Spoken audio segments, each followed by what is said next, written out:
For me and so many others, one of the most enjoyable parts about MFL is the agency aspect of it. All the players that you own, you are their agents. You can loan them out to other teams in return for a share of the prize money that they are going to go on and win in football manager, leaderboards, competitions, the competition pyramid that they have on the open network game that they have here. And now as we approach Season 5, we're coming out of a season where I've probably been as exposed to the agency side of the game as I ever have in any season gone by. And it feels like the perfect time for me to kind of analyse, the tail of the tape. Where are some of my players at this year? How much MFL could they be pulling me in?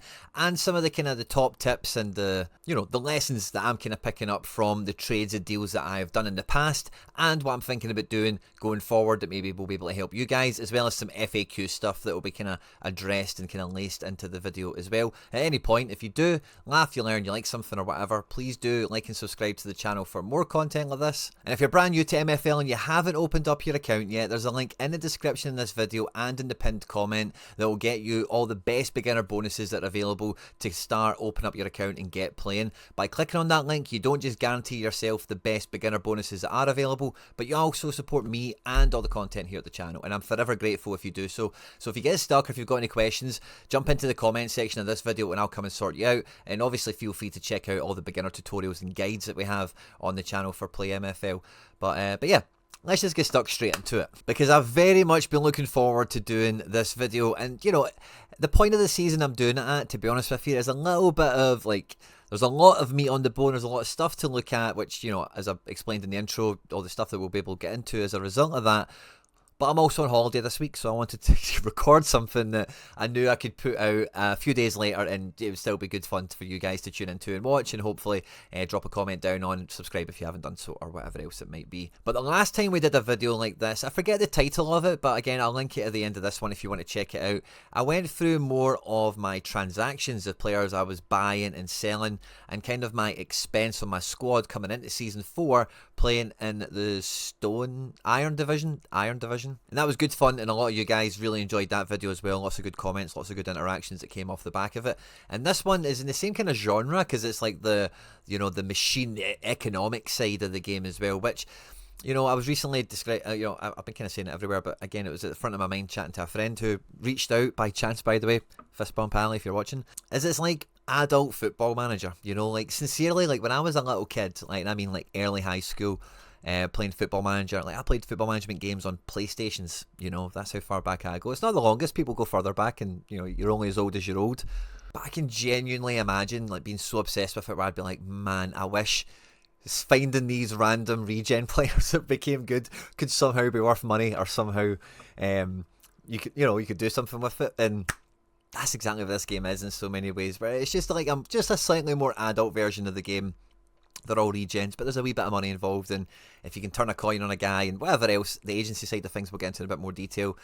It's just an extra little bit of fun, a little bit of edge on the game, which I really enjoy. Now, this is my agency, these are the players, all of these guys I own, so I either packed them or I bought them. These are the only players you'll ever own, is if you get them out of a pack or you buy them, like spend money on them on the marketplace, as it were. When you own them, when you come to your HQ tab, you'll be able to see all of them laid out here. You can choose from any of these tabs. You can own multiple clubs as well, which isn't really something I've overly highlighted in content on the channel yet, but maybe we'll deal with that in the future. But yeah, this is where you find this page very easily enough. And for the purposes of this video and in general, I love to come back and kind of just check on this page every so often to kind of see how much have I got out there, what players have I had, have they progressed as well. And again, we can just filter this by progression. They're already in order of guys that are out on loan already.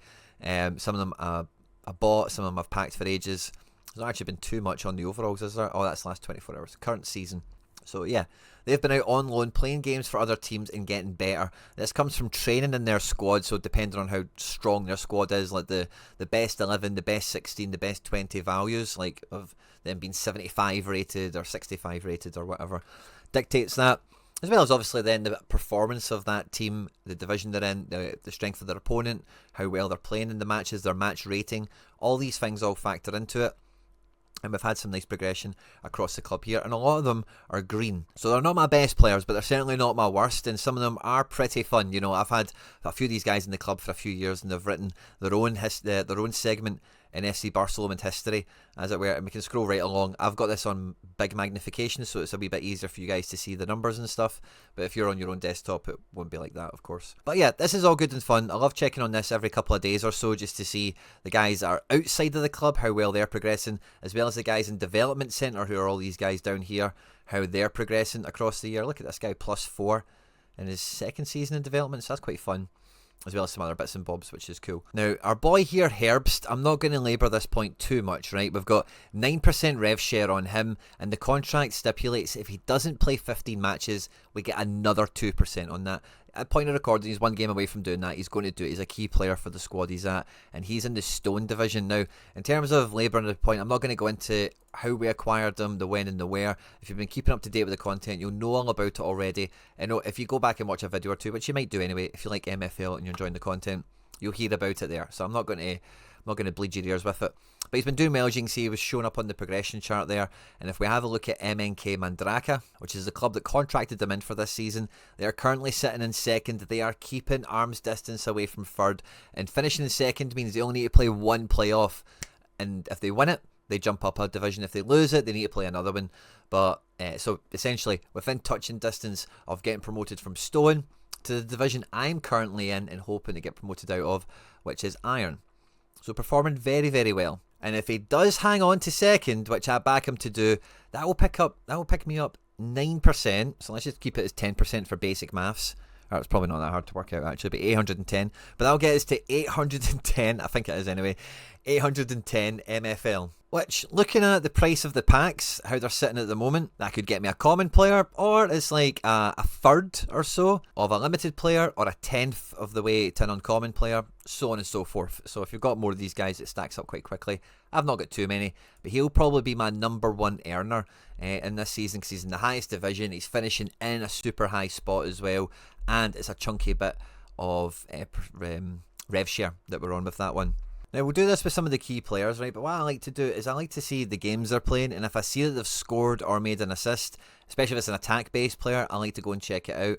With Gerald here, he's not a big goals or assist guy. He does have 3 goals this season, to be fair to him, but if you look at his statistics, he's much more of a defensive midfielder. So I'm maybe just even interested in how his match ratings are doing. They're not great, but thinking a different system, maybe FC Barcelona, they might do a little bit better. But yeah, nothing really jumps off the page there with him. Yeah, he's playing in centre mid. I want to play this guy in defensive mid, personally, so that's fine. Now, Justin Grant has went out and played 19 matches. He was only guaranteed to play 5, so I love to see that. I love the over-deliverance there on appearances and whatever, and he's been on loan at the Riker Raiders. Now, this is a team who I'm not that familiar with, right? But whenever I listen to the Penfez's content and honestly, so much MFL content, I've heard people mention Riker Raiders, and I think they own a couple of other teams, so I think there's like a kind of club theme there, which is just funny to see in here. But Justin Grant has been playing for them, and he's played 19 games this season in the cup and in the league. His progression has been like non-existent, but he has been like 19 games, 1 goal, 5 assists. He's just been like a good guy for them, hasn't he? And they're sitting in 5th position right now on touching distance of maybe squeaking into 3rd and getting 2 playoff games. They would need to win 2 games if they finish 3rd to get promoted. And there you see first owner SC, I think that's Nep squad, Galson Bears. That's a big Whale team as well. I can't remember who else is maybe in this division. And 5th, obviously, is not going to be anywhere near as good as 2nd in Stone. But if we go and have a look at Ice League, the prize pool is distinctly smaller, you know. So if he does hover around that kind of 6th to 4th position, yeah, it's not going to be too much. Maybe if we hope he can get into 3rd, maybe do a little bit better, that could be fun. But yeah, not a guy I'm expecting to progress or do much else. Whereas with some of these other players like Zeller, for example, he got a 15-match contract. It took him a while to actually start getting games and whatever. So I was kind of half hoping that extra 5% was going to come on. We're only going to get 6% for him. And he was a guy I was hoping would do a bit more progressing throughout this year. Now, if this guy offered for me to terminate his contract halfway through the season, I probably would have, because he started off playing all the time and then didn't play at all. And I'm now hoping he's going to play the rest of the season. He's not just going to hit that match criteria, because I thought this guy could have really progressed a lot more. He's only 22 years of age. And Galacticos, they are like a decent outfit. They're in 2nd place, and quite firmly in 2nd place. They're going to finish there. Make no mistake about it. I think the top of that division was closer to 3,000, wasn't it? So Zeller being up top of the table is good, and I've already kind of done a little bit of legwork before recording this video. I know a lot of my guys are actually in pretty good spots. Like the guy that we bought in this season to be a backup player that was good, played the cups for us very, very well, but ultimately, like, it's very quickly surplus to requirements. But is a golden oldie, as we'll think of it as. He's only 30, right enough, you know, but closer to retirement than maybe a lot of people would be happy with. Really solid stats, and he's went on loan in the second. So I bought this guy for $20, used him in the cup, helped me rotate, was one of my better players, is a really good player. And then in the second half of the year, I was out the cup because I was just rotating and I wasn't trying. And now I didn't really need him for the rotation policy I had before, which was a clean 11 for 11, change of shape, change of everything because of the level drop between my first team and my second team. And then in the second half of the year, so I've got utility out of him, I've had him playing in my squad and whatever. And in the second half of the year, he's been out on loan and played how many games so far? 5. I don't know how many have been available to him second half of the year. His stats have been good enough despite the results not always being that great. And that team is in 4th, trying to push in to make the playoffs as well. So a top end team, another nice wee chunky bit of MFL here. But one of the stories I've had of my agency this season so far is last season when I got promoted from Stone to Iron, the amount of MFL I won from that, I went out and I bought an uncommon pack where you get one of the green cards in it, and I was really crossing my fingers it was going to be a player I could use and I was going to be really happy with. And you're good at ABBA, I wasn't totally buzzing with. Like, he's got 80 passing and kind of nothing else for a guy that's rated 69. Everything else is, yeah, pretty meh. It's good to see his dribbling is above the rest of them. It's nice to see recently he's actually progressed in defence, which is nice. But in the first half of the season, I used him again for rotation, but not that much. He only played a couple of times for me, 2 matches, and just was not up to the level I was at. I've loaned him out to Leoverse, who's actually owned by a friend of the channel, member of the community, Toby. He's played him 7 games. He's scored 2 goals and made 4 assists. And they are really pushing up high on the table. Now, I want to show you the goals this guy scored because they were absolutely amazing. This was a 7-0 win, so it may have been a mismatch on opponent. But this guy has like no reasonably high level stats for anything other than dribbling. And you'll see with these 2 goals, the first one especially, it just shows that, like, if you've got a good tactics, you've got the right style of player in the right kind of spot, that this is what will happen, you know. So it's about chemistry, I think. It's about balance, different qualities, different attributes being presented, as much as it's about being like well-rounded and having all the good stats for everywhere. Sometimes you will need to pick your battles with guys. Look at that. Great shooting from both those goals. You do need to pick your battles with, you know, what stats are important to you and whatever the position is you're thinking of. And I think if you've got good harmony and good balance in the squad, they are going to click, you are going to win matches. This game here, they've drawn 2-2, and he makes both the assists for both the goals, which is just good fun for me to see. That he's not only scoring, but I think one of these assists is kind of jammy, one of them's decent. But this is the stuff I like doing as well with my players. Yeah, this is a bit jammy, that one, isn't it? As if I see they've had a good game, I'm like, oh, brilliant, let me go and check the highlights. Let me see, oh, I got an assist. Let me see the goal. How did they make it? Yeah, this is a good one. Look at that. 80 passing on show there, isn't it? Cuts the whole team up, puts the guy one-on-one with the keeper. What more can you ask for? And at that level, a guy with 80 passing and not much else going on. It's been a really fun one to see. Now, that team as well, by the way, they're not only pushing for like the top of their division, but I think they're actually in the cup final now against the Baked Boys of Germany. Cup final, love to see it. Toby Alexander, we wish you the best of luck. I've got another player, I've got a centre-back in this squad as well. So this has been a fantastic trade, a fantastic loan move where halfway through the season, I managed to get 2 players in who I really want to progress in ABBA and then Quintana. And if I can show you Quintana quickly. Historically, he has been one of my top progressing players. I packed him as like a 59 it must be, sorry. A 59, and he's ran all the way up to 67. Now, over the last season, he's featured less for me because I've got higher up. So, putting him back down a level or 2, as long as he plays, I think, do you know what, maybe he can continue to progress, and whatever his ceiling is, let's get closer to hitting it. Let's get closer to unlocking it. But not only am I getting nice progression, hopefully out of both these guys, I've not played that much to see much progression yet, but it feels like it could be coming if they keep up these types of performances. But they might actually win a medal now, and then that means when they come back to my club, when I look at the wee player page, they're going to have their wee winners medal there for Aspirants Cup winner with the Leoverse MFC in Season 4, which is just good crack, you know, for this kind of game. That sort of extra next level I don't want to say universe building because it sounds a bit grandiose, but there kind of is no other way of describing it for the most part. And I don't think I'm going to go all the way to clicking through, but like ABBA, I got out of a pack, and then in the mid-season pack drop, I bought a pack and I got 3 players. The best player I got out of this was Fleming. Now, when this guy came out of the pack, I was a wee bit underwhelmed, to say the least. 22, tall, left foot, 3 positions is kind of nice, right? 2 great stats, fine. But every other stat, look at them again. 53 passing, 50 shooting, 18 defence, and 49 physical. I just thought, he's not going to help my team, sadly, so it's one for the agency. And he's went into Hyde United reserves, and he's been actually like their main player. He's actually their highest rated player, and the guy that's the manager of them is like built his attack around him. He's got 1 goal and an assist. But when I seen him score on his debut with the captain's armband on, leading this team, and wait till you see the goal, I thought, oh, do you know what? This guy maybe has the minerals, actually. If this guy gets into the right team, look how quick he is there. Nice little finish, gets away from that defender with ease.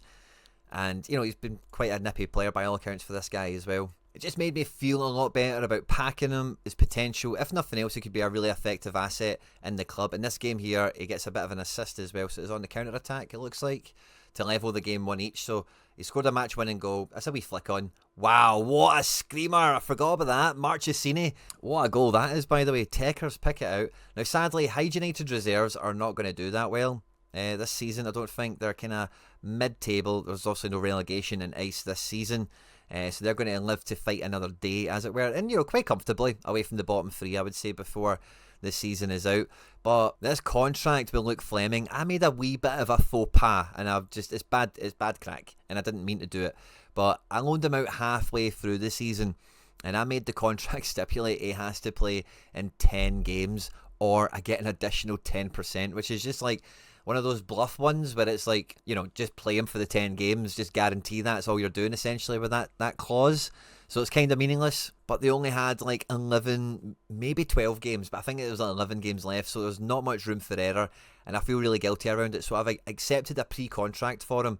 Now, if he doesn't hit that criteria and I end up getting 13% of his rev share, I'm just going to look at that as a season and a half loan for the kid and let him go back to that team to be the main man, try and progress, try and help them.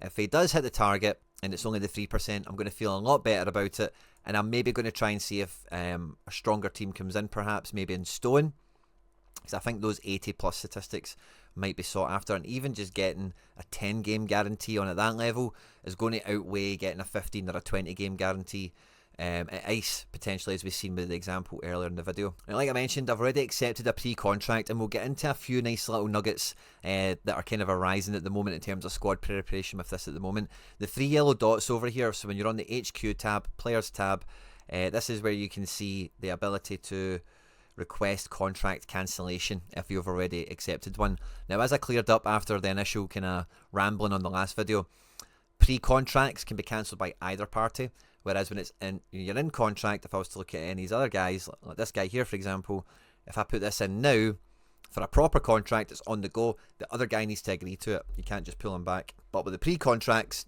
different story. Now, I've been getting a lot of offers in, and I had a bit of a crossroads, so this is a wee kind of mild tangent segue, but it all kind of plays into one another. This was my process of evaluation, right? So these are all you can pause that if you want to see it in more detail, right? But that is all of my agency players, the positions they're in, the ratings they're in, and a list of their values and who I would keep and who I would sell, that sort of thing. And what I was trying to work out is, could I sell like half a dozen guys, buy a club, load all those guys into the club, and make more MFL from loaning them out? And the quick equation for that answer is no. But I do want to start a team in Spark and have a little kind of Road to Glory segment, kind of creep up the back of the FC Barcelona content we've got on the go here, with players that are all at first owner, out the pack, and you're maybe having to use Development Centre or loaning players out to get experience before you can use them, that sort of thing. But it feels for me personally, with how strong my agency is, which is okay, like there's a bunch of players here, but they're getting very low percentages. Some of them are okay players, some of them are better than others, obviously. Some of them will go into good teams, some of them will go into average teams, yada yada. It's going to average out, and ideally I'm hoping to have as many of them in upper ice and try and get 1 or 2 of them maybe into stone. But rather than selling a few of them and doing that whole thing, what I need to keep in the front of my mind with that equation is all the players I loan out are to mainly offset and to maybe even net gain me what I'm going to expend on any loans I bring in. Now, I want to buy some players in this off-season to reinforce my ranks, and when I do look at my current squad and who will make the move up with me, it's not actually as plentiful as it has been previously. You know, I'm shedding a lot of these players. So I think strategically, for me personally, going into season 5, I'm going to keep to my one club system. But FC Barcelona were very open to the idea of being a multi-club network and, you know, running a lot of different strategies and doing that. But for where we're at in our young journey, we're not quite ready to take that big step yet. We want to make sure the first team, the core, is well set in the division that's probably going to kind of naturally lie around. Maybe that will be silver, I think, as we go into our bronze. We'll soon find out all that stuff. But I think this season it's about staying focused to the cause. I'm going to have a lot more players going out on loan this year, and I've got a lot more business to do in the market to level the squad up should I secure the promotion I'm really hoping for. If I don't, then it's maybe less turbulent, but still busy all the same, I would say. And like I mentioned, we are getting offers in on pre-contracts and all the rest of it. And one of the things I love about this is when you hit the reject button, you can send a little message, right? So this is brilliant that this example has happened live as we're recording. But I rejected this one, and I told the guy I need 20 matches for this goalkeeper. Benitez has been one of my favourite players that we've loaned out this year. I bought him as my backup young wonder kid goalkeeper like 2 seasons ago, and he's played in cup games for me and stuff like that. As you can see, Barcelona. One season he's played 5 games. This season I loaned him out, so I bought him 2 seasons ago. He had some games before that, you know, 25 matches, 50 games cumulatively before I bought him. But my hope with this guy is he has the ability to level up. He's a young goalkeeper. He's got good physical statistics as well, in case that becomes part of the game, whatever. And when I loaned him out to Custodies Romani, he promised, he's like, I'll get him 20 games. He's got 0% on his contract, which is why he didn't really appear on that list too prominently. He's played every game. He's been a super important player for them. They're sitting top of the table. They have the second best defence in the division so far with 0 losses, and second best defence is a tightly fought contest. And we spoke about players getting to cup finals with the Lilleverse team. Benitez is in the frame. For goalkeeper of the season. He's not going to get it, but it's quite disappointing considering he's top of the table. But for a guy who's rated 67 in ice, he's also got good defence in front of him, don't get me wrong there, but shows again he's capable of being at a very top team. So I'm not just taking the first offer in for this guy. The percentages aren't that important to me for a guy that I am number one. I want him playing every week and I want him progressing. This guy's actually already loaned my left back, who I mentioned to you before, so I'm hoping he plays more games this coming year. I actually should have maybe, I think I just kind of accepted that, and I kind of just, fine, get him playing because he's not played this year. But he's came back to me and he's gave me the guaranteed 20 matches, so I'm going to accept that. I don't mind that at all. And if this guy does take a few of my players, it'll be kind of easier to track them as well. And I'm hoping, like, my players should be really good and nice, so I'm hoping if he does take a few of them, it'll all help each other. And with this one, I was going to save this for the video recording because I was going to tell him 2% is too little. The rest of this is fine. And you can genuinely type basically anything you want. So I've just told him everything is fine, but I need it to be 4% for somebody like Ryger here. This is a guy that I'm expecting to progress, and he's rated 68 now, but his individual stats are way, way good. And I think this guy's got a defence of Zeller, Ryger and Benitez. He's going to be competitive in his division. Maybe he'll come back. I've already got some other pre-contracts out with guys like Bustamante, who's been out on loan this year. I've done my own pre-contracts as well with the guys that are in the squad now that I want to return for next year, as well as Herbst, who I do own, but I've not had the ability to bring him in on contract yet, so I've got him a wee pre-contract agreement, so he'll be right into training at the first available opportunity. And it'll be fun and interesting to see just exactly how far and wide the FC Barcelona, the Quinny 3001 agency, is kind of cast into Season 5. I look forward to keeping up with all these players. And I've always kind of thought like the evolution of some of this content would include like watching some of these guys, maybe with some of yous, or just having more interaction with that. I say that kind of, like some of these guys get into the cup final, that would be good fun to catch up with. I'm away next week on holiday, which is why I'm recording this video now. I think I mentioned that already earlier in the video.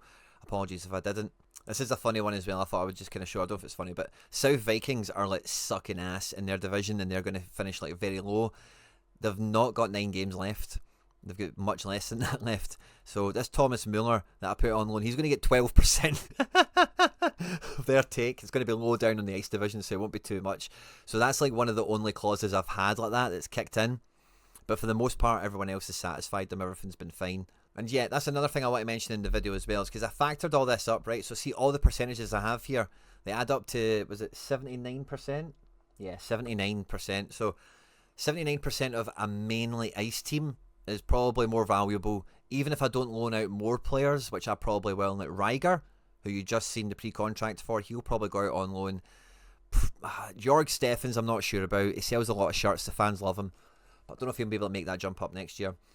Kaiser maybe goes out on loan. Christoph Will, a few of those kind of bigger rated players that are in the squad, so they'll command some more MFL. They'll play at a good level, as well as all the guys I've already had out. And obviously Benitez isn't going out for 0% this time. Equally, I'm not going to have a guy, or maybe I do, but I don't think I'll have a guy on 9% winning the Stone division to pay in. So this will be interesting as well to compare and contrast, like season 4 to season 5, the growth in the agency. And obviously I'm going to have a growth in expenditure, because I'm going to need to bring in some higher quality players to help me next year.